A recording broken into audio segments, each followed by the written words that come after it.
Hey guys, it is Hart, and I'm going to be talking through my favorite core plays for this 5-game NBA slate here on DraftKings. If you're new to the channel, make sure to hit that like button and subscribe, and I'll see you guys in the breakdown. Quick little recap of my lineup. I finished 2 points out of the cash, which is super frustrating. Went with Schroeder, Monk, Wiggins, Hachimura, Bryant, Murray, Porzingis, and Sabonis. And it was super frustrating because I was just switching a ton of stuff around until the last minute before lock. Like I had Andrew Wiggins here, or excuse me, I had Klay Thompson here. I had paired Bogdanovich in the forward spot with DeJounte Murray, and I was going to pay up for Steph. And I obviously went the worst way. Porzingis was actually great, but Sabonis, of course, the past 3 times I played Sabonis has been the past week where he's gone for 40, 43, and 27. Some of his worst games of the season, so that's been super frustrating. Hachimura just sucks. Wiggins was terrible. He got benched, and then Schroeder just really did nothing that whole game. So just frustrating. Once again, missed by 2. But I did play the late slate. I was able to easily cash there, win $10. Nothing huge, but winning $10 is nice.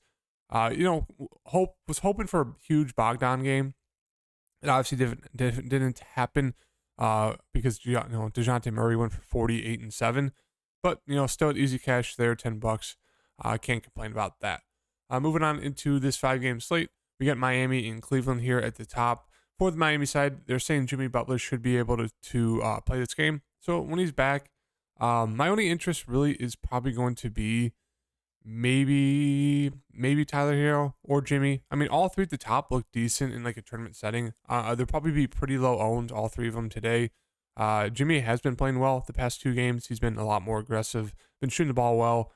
Bam, he's there. Going up against 2 tough centers. So I don't mind them. All 3 of them look decent at their price tags. I do have a good amount of interest in Victor just because he's playing a good amount of minutes. He should see close to 30-ish minutes. He's going to be aggressive when he's out there. So at 5,000, I do think he's worth a solid GPP play. Kyle Lowry, I just don't feel great about the minutes or kind of the usage. He's kind of like the 5th option right now. Stru's coming off the bench. Seeing anywhere between 15 to 25 minutes. You really need him to hit his shots, but with everyone back, no need to get to him. Same thing with Caleb Martin. I mean, he should start. I guess he's an okay value play there at 3,800. Don't mind him.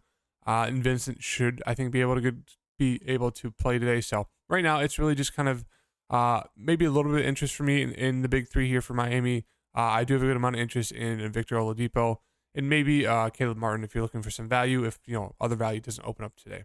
For the Cleveland side, Donovan Mitchell should be good to go. Darius Garland. Right now, really the only standouts for me are going to be kind of Donovan Mitchell here, 8,600. Decent price tag, has not been playing the best. Obviously versus the Clippers as a blowout, only played 20 minutes. Great before that. Then missed a few games, only played 22 in that Pelicans game. So he's kind of been just injured with that groin injury. He should be good to go. So I do like him a good amount here, 8,600. Tyler Hero defense, Jimmy Butler defense, whatever it is, I do think Donovan Mitchell should be a very, very solid play today.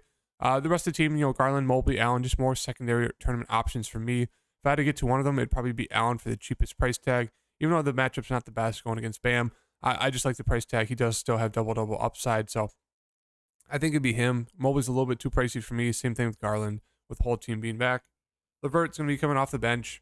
I don't think at that price tag you need to go to him. You could definitely go to him like a GPP tournament setting. If you had like 5,000 left over and you just happen to fall on him, but I don't think there's a need to go out of your way for him. Seti, coming off his best game of the season, I don't think you need to chase that. Only saw 22 minutes, 111 to 13. His minutes are very, very scattered right now, all over the place. So even if Kevin Love he should be back for this Heat game, I'd rather take that shot on Kevin Love. Isaac Okoro's there, is a GPP dart throw value play. Same thing with Ricky Rubio. Really just trust. I mean, Dean Wade's been getting some minutes, but now that Kevin Love's back, I'm assuming those will drop down a bit. Not really any interest for me in the values for the Cleveland side, just because they kind of have everyone back. Moving on to the Lakers and the Knicks, LeBron and AD should be good to go. Love AD at this price tag. They said they were limiting him on minutes, and then he went out and played 26 and then 34. So he looks fantastic here versus the Knicks. Really, really like AD. LeBron at the price tag, sure, you can still go to him, but with AD back, we know that LeBron was playing more closer to like a $10,000 player, not 11.6. So I'm not going to go there. And with those two back, really no need to get to anyone else here on this team. Everyone kind of got priced up because of LeBron and 80 sitting that last game. So maybe Lonnie if he starts and he's going to see a normal amount of minutes. But right now, it's really no one besides the top two. Moving on to the Knicks. Randall looks great here. A little bit of a tougher matchup now that 80 is back. But, I mean, Randall's been an absolute beast the past 2 months. So he looks great at 10-1.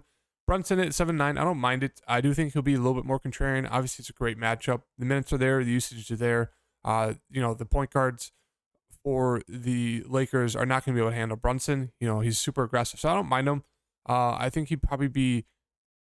I think it's my favorite, kind of order of them is kind of how they're priced. Randall at the top. I think he is the most interest for me. Then Brunson and then Barrett. Barrett's just, too scoring dependent for me at times. His minutes do fluctuate. They're not as high as guys like Randall and Brunson all the time. So for that reason, he's just my third favorite. Quickly, I do think he's a solid value play. Should play close to 30 minutes. He's going to be aggressive when he's out there. So I think he looks like a decent value play on the slate, especially if you want another piece from this Knicks side. Sims should start. Should see anywhere between I'd say 20 is safe to 35 minutes. Obviously, a lot of foul trouble risk trying to guard AD. So for that reason, you can definitely fade him if he's going to be decently owned and go to an Isaiah Hartenstein, who should split the center run.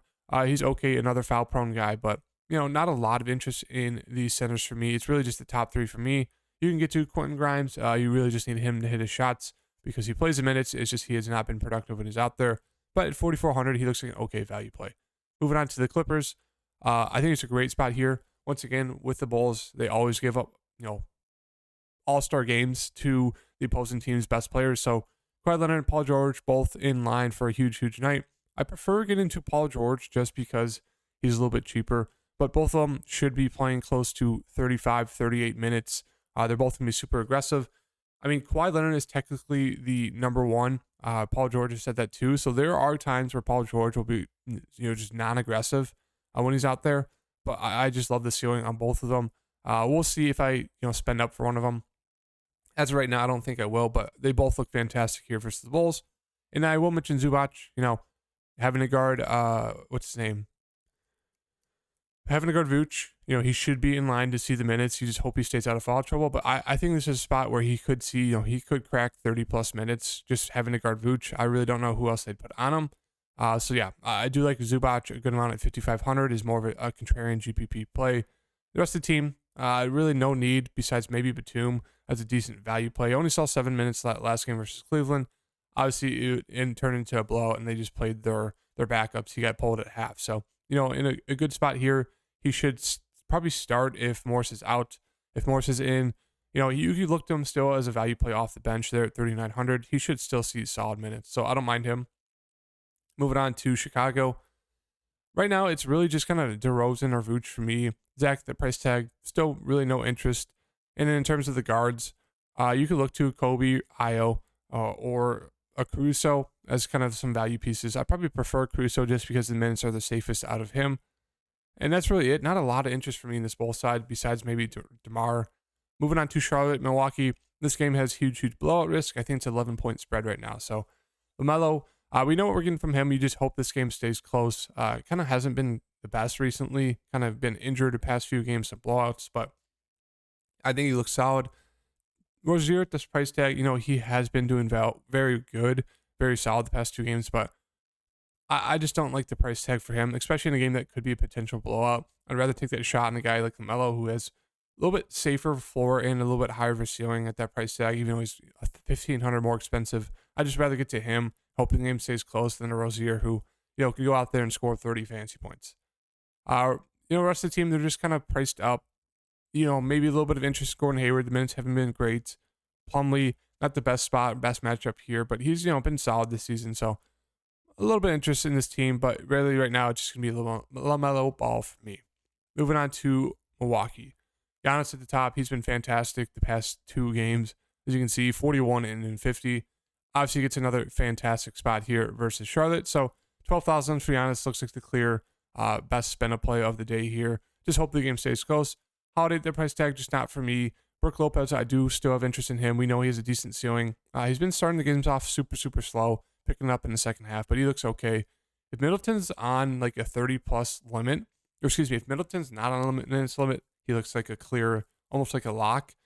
If he is still on a minutes limit, let's say like 25 to 30, I don't think there's a need to get to him. Could he pay off his price tag in that time? Sure, but we'll have to wait for that news. Rest of the team just kind of there. Of course, Pat Connaughton just goes off for 33 against Indiana randomly. And of course, the next game, 26 minutes, 18. So I don't think there's a need to chase any of these Bucks values. Maybe Joe Ingles, he's been seeing decent minutes.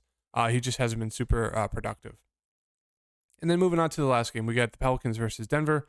I do like taking some pieces from this game, like CJ. He looks, a decent price tag here. He's been productive when he's out there. Brandon Ingram, these two guys are going to lead the team in terms of usage and production. Brandon Ingram's minutes have creeped up a little bit. Started with 26, went to 29. I'm assuming we could see at least 30 in this spot. He's been shooting the ball a ton, 4 of 18, 8 of 22. He's aggressive. He gets a peripheral stat. So I do like Brandon Ingram at this price tag. Slight risk just because his minutes might not be full allotment of them yet, but I do like him. I do like CJ. J-Val, a decent contrarian play here. Just don't love the matchup versus Jokic. Also, the minutes have been terrible on him the past like 5-6 games due to foul trouble, due to blowout risk, due to them closing with Larry Nance. They're kind of back to that rotation. So right now, this is super risky GPP play. In terms of the value, I do have a little bit of interest in a guy like Herb Jones at 4,200. He should see about 30-ish minutes. Obviously not a very aggressive offensively, but, seeing that amount of minutes, he's a good defensive player. He could definitely get you there with a few steals and blocks. And then Larry Nance, they have been closing with him, so I don't mind going to him at 4,100 as a decent value play. And that's really it. It's just going to be kind of the top two guys, CJ and Ingram for me. And then on the Denver side, we have Jokic, 11-8. Looks like another fantastic spend-up play here.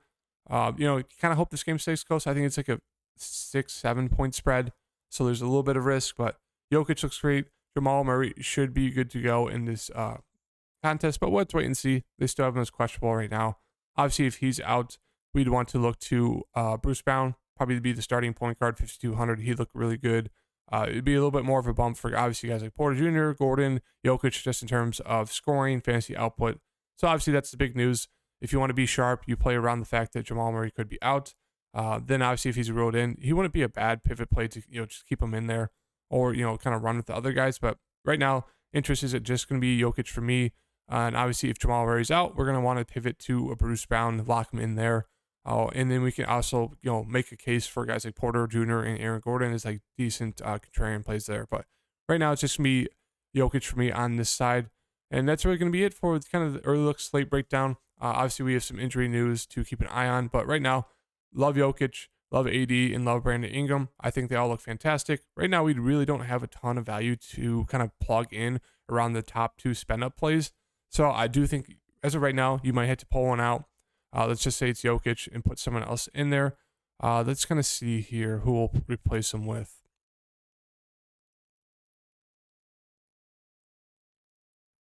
I think we're going to go with...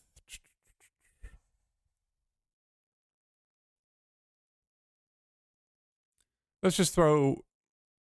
not Zubac. I'll just throw CJ in for right now, so a little bit of a Pelican stack here. And we got Anthony Davis. So make sure to stay up to date with me on Twitter at HardTFS. Just once we get the injury news, I'll give a more updated core as we go on into the day. I'll also have a slate write-up coming out later today as well. Those are going to be starting once again today for the rest of the NBA season. So make sure to check out my free Patreon link down below. Hit that like button. I'll see you guys in the next video.